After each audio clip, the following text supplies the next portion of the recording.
बंदी छोड़ सतगुरु रामपाल जी महाराज जी की जय हो। परमपिता परमेश्वर की आप सभी प्यारी आत्माओं को मुझ पवन दास का सत साहिब। बहुत सारे कच्ची बुद्धि वाले भगत भाई बहनों की छोटी छोटी शंकाएं होती हैं। अगर वो सत्संग सुनते परमात्मा का ध्यान से, अगर परमेश्वर के सत्संगों में जो संकेत है उनको समझने का प्रयास करते, गुरु जी क्या चाहते हैं, गुरु जी का मिशन क्या है, गुरु जी के दिल की बात अगर समझने का प्रयास करते, तो शायद ये इस तरह की छोटी छोटी शंकाएं उनके दिमाग में घर नहीं करती। कई लोग सत्संग में सुनते हैं परमपिता परमेश्वर सतगुरु रामपाल जी महाराज जी के मुख कमल से 2013 या 14 के सत्संग में कि भाई परमात्मा ने बरवाला में इतना बड़ा आश्रम दे दिया और मध्य प्रदेश के बैतूल में इससे भी बड़ा आश्रम दे दिया परमात्मा ने। फिर लोग ये शंकाएं जाहिर करने लग जाते हैं, भाई फिर ये सतसेवक सतलोक आश्रम मैनेजमेंट हरियाणा को गलत क्यों बता रहे हैं। बैतूल का जो आश्रम है वो तो गुरुजी के आदेश से बना है। तो ये नाजायज शंकाएं हैं, इनका कोई महत्व नहीं, कोई औचित्य नहीं है। परमेश्वर का क्या नहीं बनाया हुआ है इस पूरी सृष्टि में, इस पूरे अखिल ब्रह्मांड में। अगर कुछ भी आपको दिखाई देता है जो आपकी सोच के अंदर है, जो आपकी सोच से बाहर की वस्तु है, वो सब कुछ परमात्मा ने ही तो बनाया है। जीव ने क्या बनाया बता दीजिए। जीव ने अगर सुई भी बनाई हो तो बता दो, क्योंकि सुई अगर जीव ने बनाई है तो परमेश्वर की प्रेरणा से बनाई है और परमेश्वर के दिए हुए मटेरियल से बनाई है। जीव का इसमें क्या योगदान है। तो ये कहना कि बैतूल आश्रम गुरुदेव के आदेश से बना है और बस इसी बात के पीछे मैनेजमेंट को सही मान लेना, ये महामूर्खता है। हम जिस काल भगवान के किस ब्रह्मांड में रह रहे हैं, ये किसने बनाए भैया। ये भी तो उस परमपिता परमेश्वर ने बनाए हैं, गुरुदेव ने ही बनाए हैं। गुरुदेव के आदेश से ही तो ये ब्रह्मांड रचा गया है, 21 ब्रह्मांड। फिर इसको छोड़ के क्यों जा रहे हो। लोट लगाते रहो यहीं पे, मस्ती करते रहो, कुकर्म करते रहो, क्योंकि ये भी तो गुरु जी के आदेश से बना है। अगर वो परमात्मा इस काल भगवान को 5 तत्व और 3 गुण नहीं देता तो बताइए ये 21 ब्रह्मांड कहां से बनते। तो परमेश्वर ने दिए ना उसको, तो परमेश्वर के आदेश से बनाना 21 ब्रह्मांड है। फिर क्यों छोड़ के जा रहे हो भैया। लोट लगाते रहो यहीं पे। और ये काल भगवान किसने बनाया भैया। अक्षर पुरुष को मानसरोवर में जब वो जाके सो गया था गहरी निंद्रा में, उसको जगाने के लिए एक अंडे के अंदर जो आत्मा प्रवेश करके परमेश्वर ने मानसरोवर में छोड़ी थी, वो कौन था।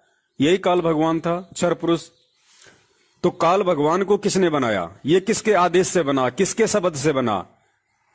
गुरु जी के शब्द से बना ना, परमात्मा के आदेश से बना ना भैया। फिर इसका साथ क्यों छोड़ रहे हो।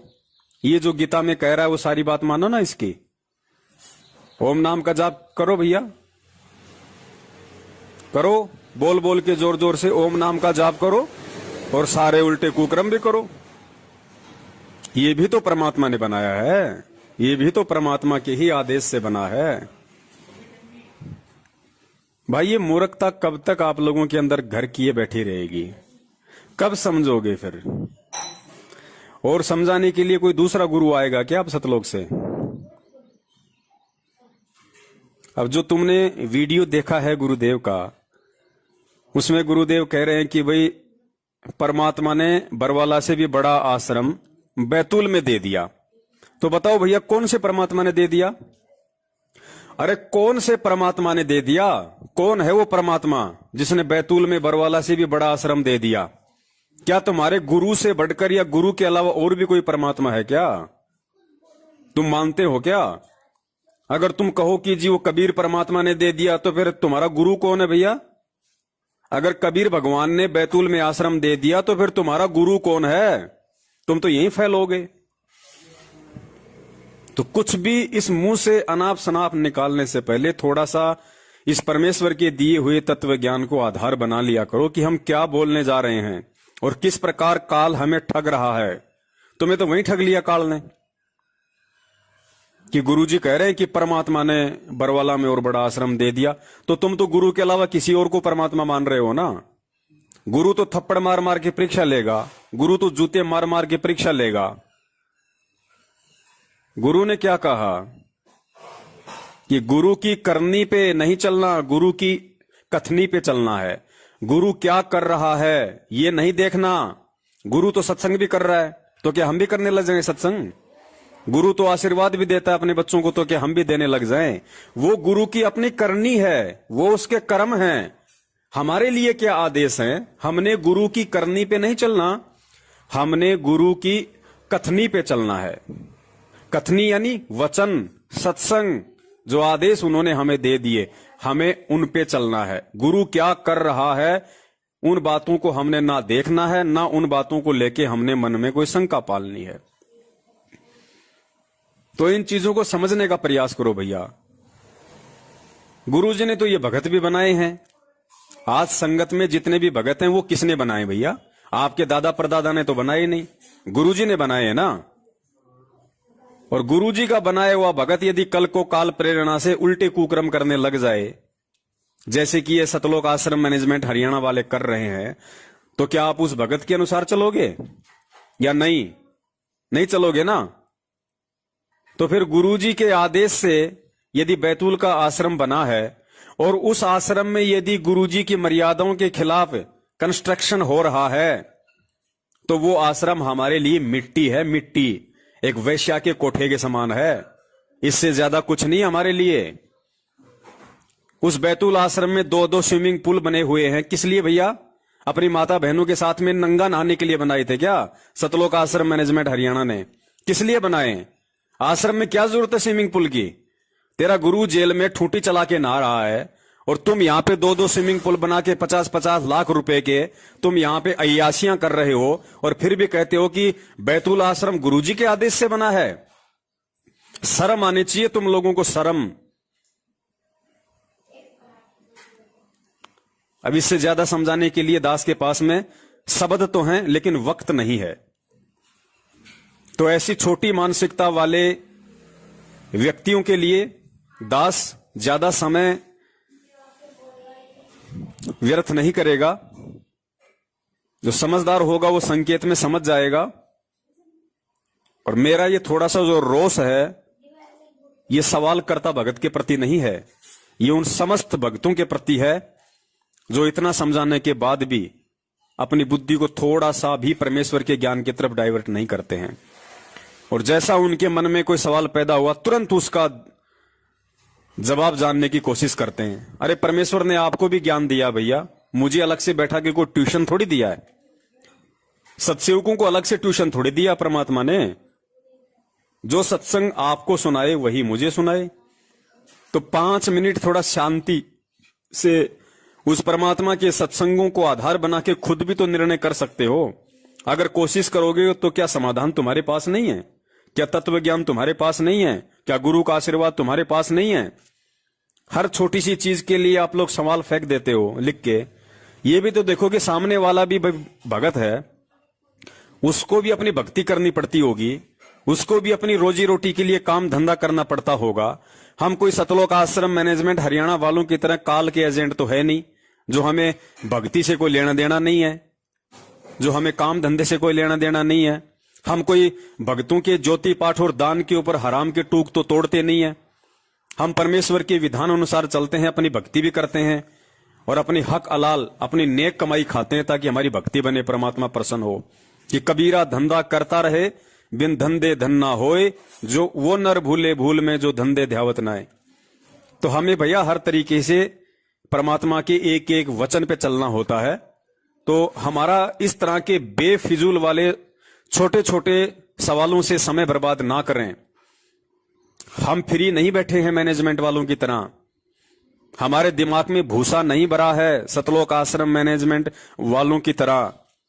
ये छोटी छोटी जो बातें हैं, इनका भी यदि आप इस ज्ञान को आधार बना के समाधान नहीं निकाल सकते तो फिर आपका भक्ति करना व्यर्थ है, ये सत्संग सुनना आपका व्यर्थ है। आप फिर राइट कान से सुन के लेफ्ट से निकाल रहे हैं, जिसका कोई मतलब नहीं है। तुम लोगों ने यहां तो बहुत जल्दी काल प्रेरणा से दिमाग लगा लिया कि बैतूल आश्रम गुरुजी के आदेश से बना हुआ है और गुरुजी अपने दूसरे सत्संगों में जो दूसरे तरीके से समझा रहे हैं उन पे तुम्हारा ध्यान क्यों नहीं जाता भाई? सुनो ये छोटा सा सत्संग जिसमें परमेश्वर क्या कह रहे हैं। गुरुजी कह रहे हैं कि जिस आश्रम में मैं नहीं हूं उस आश्रम में माथा टेकने से कोई लाभ नहीं है। उस आश्रम में मत्था टेकने से कोई लाभ नहीं है। वो पत्थर और मिट्टी का ढूंढ है, ढूंढ। सुनो ध्यान से इस सत्संग को। अपन आत्माओं, जैसे इस दास से मंत्र आप जी को बरवाला के पुराने आश्रम में मिला है, तो उसके लिए वो पुराना आश्रम अमरनाथ है जहां वो मंत्र मिला आपको। अब उस बरवाला आश्रम में माथा टेकने तो नहीं, उस मंत्र के जाप करने से आपका मोक्ष होगा। और वो मंत्र आपको ये दास कहीं भी मिल जावे, जैसे घर घर जाया करते थे हम, वो घर में मंत्र देते थे, तो उनके लिए वो स्थान है वो अमरनाथ जहां ये मंत्र मिला था। उस उस अमर मंत्र के मिलने वाले स्थान से मोक्ष नहीं, चाहे माथा टेको चाहे ना टेको, उस मंत्र के जाप से मर्यादा में रहते हुए साधना करने से आपका मोक्ष होगा। जैसे पहले हम नगर नगर में जाकर सत्संग करने लगे थे और वहां टेंट लगाया करते थे, भट्ठी बनाया करते थे मिट्टी ग्राउंड में, ईंटों की मट्टी भट्ठी बनाकर हलवा खीर बनाते थे और सत्संग करके हम अगले स्थान दूसरे शहर में चले जाते थे। तो जैसे हम एक बार करनाल के अंदर सत्संग करके चले गए, हम चले गए हिसार में आ गए, तो जिस भक्तों ने वहां नाम लिया था तो उनके लिए वो करनाल का वो मैदान अमरनाथ है। लेकिन अगर कोई उस बाद में कोई व्यक्ति यूं कहे कि चल आपको वहां वो स्थान दिखा कर लाता हूं जहां पर रामपाल महाराज का सत्संग हुआ था, तो वहां क्या दिखा कर लाएगा बाद में? जहां भट्ठी पड़ी थी ईंटों की, यूजलेस, हमने काम सारा कर लिया था, हम आगे चले गए। अब उन भट्टियों को देखने से, जैसे हम वहां ये सत्संग जहां हो रहा हो और ये दास जहां उपलब्ध हो, तो वहां भक्त हो, वहां पर खीर भी मिलेगी, हलवा भी मिलेगा और ये अनमोल ज्ञान भी सुनने को प्राप्त होगा। अब यदि कोई व्यक्ति कहे कि चल आपको वो स्थान दिखा कर लाता हूं जहां सत्संग हुआ था, वहां जाकर क्या दिखावे, देख यहां तो खीर बनी थी, यहां हलवा बना था, यहां बैठ कर नाम दिया था, तो वहां ना तो वह खीर ना हलवा, सूखी भट्ठी है, उन्हें 6 पे माथा टेका हो जाए। तो वो चीज तो यहां मिलेंगी जहां दास उपलब्ध है।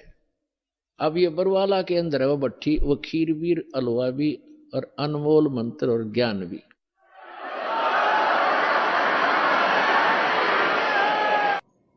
और बताओ फिर बैतूल आश्रम में गुरुजी कब गए? क्या गुरुजी ने एक बार भी बैतूल आश्रम में अपने कदम रखे क्या? अपने पैर रखे हैं क्या?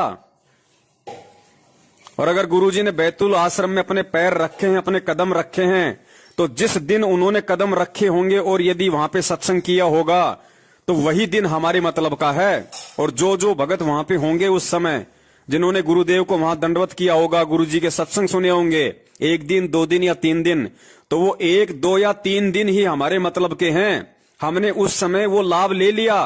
उसके बाद जैसे ही गुरुजी उस आश्रम से कहीं दूर चले गए, वो मिट्टी का ढूंढ हो गया, मिट्टी का ढूंढ। वो फिर भगत के कोई मतलब का नहीं है।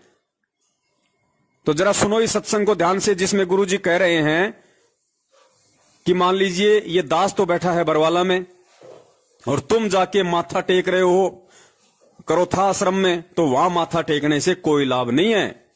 अरे करोथा और बरवाला आश्रम में तो चलो गुरुजी ने फिर भी सत्संग किए हैं। ये तेरे बैतूल के आश्रम में, तेरे दिल्ली के मुंडका में, रोहतक के सिंहपुरा में, भिवाड़ी में, जिंद में, जो दुनिया भर के फर्जी इन्होंने आश्रम खोल दिए हैं बरवाला कांड के बाद में, इन आश्रमों में सन 2014 बरवाला कांड के बाद गुरुदेव के पैर तो छोड़िए, गुरुदेव ने थूका भी नहीं है। और तुम वहां जा जाके मत्था टेक रहे हो, तो तुम गुरुजी के ज्ञान के अकॉर्डिंग चल रहे हो या गुरुजी के ज्ञान के खिलाफ चल रहे हो? क्योंकि तुम्हारा बाप तो खुद कह रहा है सत्संग में कि जिस आश्रम में मैं नहीं हूं उस आश्रम में माथा टेकने से कोई लाभ नहीं। तो सबसे बड़े महामूर्ख इस 21 ब्रह्मांड में तो तुम लोग हो। तुम्हारे जिस घर में, जिस परिवार में तुम्हारा भगवान विराजमान है, गुरुदेव विराजमान है, जहां तुमने बड़े प्रेम से उनका दरबार लगा रखा है, 3 समय की आरती करते हो, मंत्र जाप करते हो, परमेश्वर का हवन यज्ञ करते हो, और वहां से अविश्वास करके और तुम्हारी आस्था इन फर्जी नामदान केंद्रों पे और इन फर्जी आश्रमों पे टिकी हुई है कि भगवान तो वहां मिलेगा, तो नालायकों अपने घर पे फिर क्यों ड्रामा कर रहे हो? फिर अपने घर में दिन में 3 बार क्या उन दीवारों के सामने दंडवत कर रहे हो तुम? वो ज्योति क्या फिर तुम दीवारों के सामने जला रहे हो? बैठ के आरती, सत्संग और सुमरण क्या दीवारों को सुना रहे हो? जब तुम्हें इतना ही विश्वास नहीं कि भगवान मेरे घर पे है, सत्संग सुनो। सत्संग, सत्संग के बिना ये जीवन अधूरा है, सतलोक नहीं जा पाओगे। ये बिचली पीढ़ी है। परमात्मा ने ज्ञान मार्ग इसको चुना है ज्ञान मार्ग के लिए। ये ज्ञान मार्ग है, देखा देखी मार्ग नहीं है। सुनो ये और एक सत्संग परमात्मा का स्पष्ट कह रहे हैं गुरुजी कि क्या आपके घर में भगवान नहीं हो सकता? जो लोग मंदिरों में जाके भगवान को ढूंढने की कोशिश करते हैं अपनी मूर्खता के चलते उन पत्थरों में, उस पर गुरुदेव ने कहा कि क्या तुम्हारे घर में भगवान नहीं हो सकता? अरे जो शुद्धता तुम मंदिरों में देखते हो वो शुद्धता यदि तुम अपने घर पे करो तो क्या तुम्हारे घर पे भगवान नहीं हो सकता? 100% हो सकता, लेकिन तुम्हें विश्वास नहीं। अब संत आते हैं जब तक को पूछता कोई ना, और मेरे पाछा मंडी बनाओगे उड़ा, देखियो कितना मेला भरा करेगा, बिना बुलाया आया करेंगे उड़ा, फिर कुछ कोई ना होता, सिर्फ वह बांस से कह दंड रहेगी, वो भी सिर्फ वहीं पर घर पर, कोई लाभ नहीं से। अब ये बीमारी नहीं हटती हमारे हृदय से, ये हटाए बिना बेड़ा पार नहीं हो सकता। राम का नाम ले, क्या भगवान घर में कोई नहीं हो सकता? अगर मंदिर में भगवान आ सका है, अगर वो शुद्धता आप घर में रखो, क्या वहां कोई नहीं आवा? वो मंदिर में क्या शुद्धता होती है? बीड़ी शराब पीने वाला अंदर नहीं जाना चाहिए।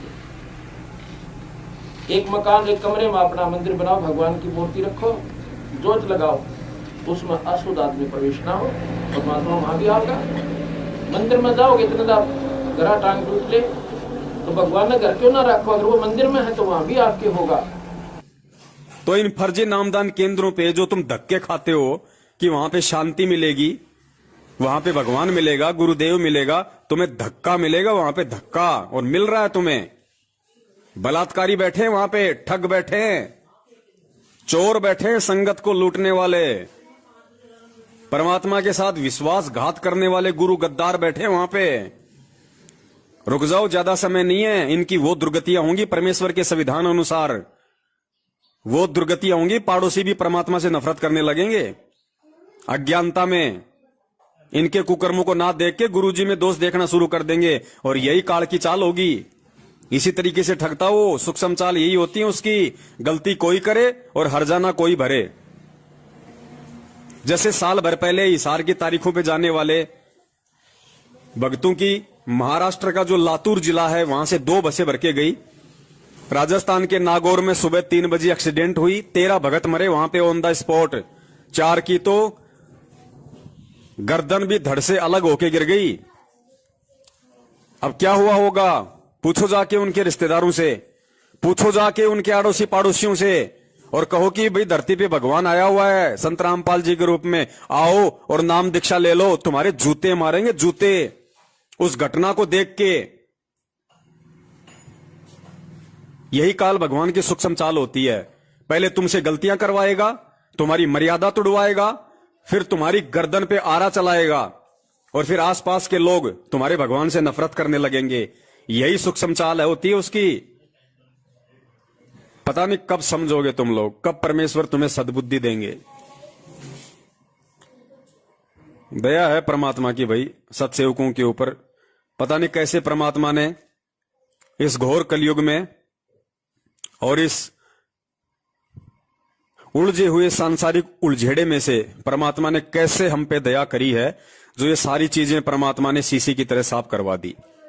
किसी को कोई शंका नहीं है, किसी को कोई डर और भय नहीं है काल भगवान का। सब परमेश्वर के ज्ञान को आधार बना के चल रहे हैं, विश्वास करके, अटल दृढ़ विश्वास के साथ। और किसी को खांसी भी नहीं हो रही, खांसी भी। और जो ये मानते हैं कि हम तो भगवान के बहुत नजदीक हैं, हम तो भगवान की कोई भी सार की तारीख नहीं छोड़ते, मैनेजमेंट को निरंतर ज्योति पाठ भी करवा रहे हैं, उनके हर आदेश पे चल रहे हैं, उनकी दुर्गतियां हो रही है, दुर्गतियां। कब समझोगे फिर इस ज्ञान को, कब आधार बनाओगे? ये तत्व ज्ञान क्या परमात्मा ने अचार डाल के खूंटी पे टांगने के लिए दिया था? इसका ढक्कन खोलो भाई, नहीं तो ये बदबू मार देगा, फिर कोई किसी काम का नहीं है। इसको खोलो, इसका यूज करो, इसको खाओ, अपने इस खोपड़ी में धारण करो इस परमेश्वर के ज्ञान को। पिछले 6 साल से परमात्मा हम सत्सेवकों को निमित्त बना के साध संगति करवा रहे हैं। परमेश्वर ने हजारों की संख्या में छोटे बड़े 3-3 घंटे के वीडियो बनवा के संगत में डलवा दिए। यूट्यूब पे जाओ, फेसबुक पे जाओ, देखो। अब वो मूर्खता मत दोहराओ भाई, इस बिचली पीढ़ी में आने के बाद भी, परमात्मा से तत्व ज्ञान लेने के बाद भी। ये तो वही कहानी हो गई फिर। आप भक्तों में और जगत वालों में फिर क्या अंतर रह गया? एक कथावाचक था, वो रामायण का पाठ कर रहा था, पूरी रात तो उसने लोगों को रामायण सुनाई। सुबह उठ के एक ने कहा, जी महाराज। बोले हाँ जी। बोले सीता का बाप कौन था? तो तुम लोग क्यों इतनी मूर्खता कर रहे हो भैया? 7 साल से फिर क्या सुन रहे हो? फिर हमारे वीडियो क्या देख रहे हो? गुरु जी के सत्संग सुन के नीर खीर का निबेरा करने के लायक बनो। परमात्मा ने ये सत्संग हमें इसीलिए दिए हैं ताकि विपरीत परिस्थितियों में, जब हमारे सामने इस भक्ति मार्ग में कभी ऐसा कोई धर्म संकट उत्पन्न हो जाए, जिस समय हमें सत्य असत्य का निबेरा करने की जरूरत पड़े, सही गलत का फैसला करने की जरूरत पड़े, उस समय हम अपने परमेश्वर के इस तत्व ज्ञान को आधार बनाएं। ये ज्ञान ही उस समय हमारा मददगार होगा। हमें निर्णय करने में आसानी होगी कि क्या सही है और क्या गलत है। अरे परमात्मा की घर बैठ के भक्ति करो ना। जब तक गुरुजी नहीं हैं, जब तक गुरुजी जेल में हैं, इन फर्जी आश्रमों में जाके क्यों मत्था मार रहे हो? क्यों अपना सिर पचा रहे हो? क्यों अपने घुटने तोड़ रहे हो? वहां जाने से तुम्हें कौन सा अमृत मिल रहा है भाई? अमृत भी है तो तुम्हारे घर में ही है, जो चरणामृत रखा हुआ है। सत्संग रूपी अमृत भी तुम्हारे घर में है। क्या तेरे मोबाइल में नहीं है सत्संग? क्या तेरे घर पे टीवी नहीं है? तू इन फर्जी आश्रमों में जाता है तो क्या गुरुजी वहां पे लाइव सत्संग करने आते हैं जेल से? तो क्यों मंद बुद्धि का परिचय दे रहा भाई? जब तेरा भगवान तेरे पास में है, तेरा गुरु तेरे पास में है, तो क्यों दर दर भटकता हुआ फिर रहा है उस हिरण की तरह? लेकिन फिर भी तू भटक रहा है क्योंकि तुझे विश्वास नहीं है कि गुरुजी मेरे घर पे है, गुरुजी मेरे साथ में है, इसलिए तुम दर दर भटक रहे हो। और हम सत्सेवकों को मालूम पड़ गया कि कस्तूरी तो हमारे अपनी नाभि में है, कि घट ही में गंगा, घट ही में यमुना, घट ही में है जगदीश। अब जगदीश का मतलब कोई भगवान विष्णु थोड़ी है। जगदीश जगत प्लस ईश, पूरे संसार का मालिक संत रामपाल जी महाराज परमात्मा, वो घट में है। घट का मतलब सदा तेरे पास में है शब्द रूप में। अगर तू नियम पे है तो, अगर तू मर्यादा में है तो, अगर तू विश्वासी है तो, अगर तू ज्ञान आधारी है तो तेरे पास में है। नहीं तो चाहे घूमता रहे, ढूंढता रहे, फिरता रहे, मरता रहे, परमात्मा 7 जन्म में भी नहीं मिलेगा ऐसे। क्योंकि परमात्मा को पहचानने के लिए, परमात्मा का आभास करने के लिए कि परमात्मा पल पल मेरे साथ है या नहीं है, इसके लिए परमात्मा के सत्संगों को आधार बनाना पड़ेगा, ज्ञान को आधार बनाना पड़ेगा, एक विश्वासी बनना पड़ेगा, परमात्मा को विश्वास दिलाना पड़ेगा कि हां मैं आपके ज्ञान आधार से चल रहा हूं। सत साहिब, जय हो बंदी छोड़ के।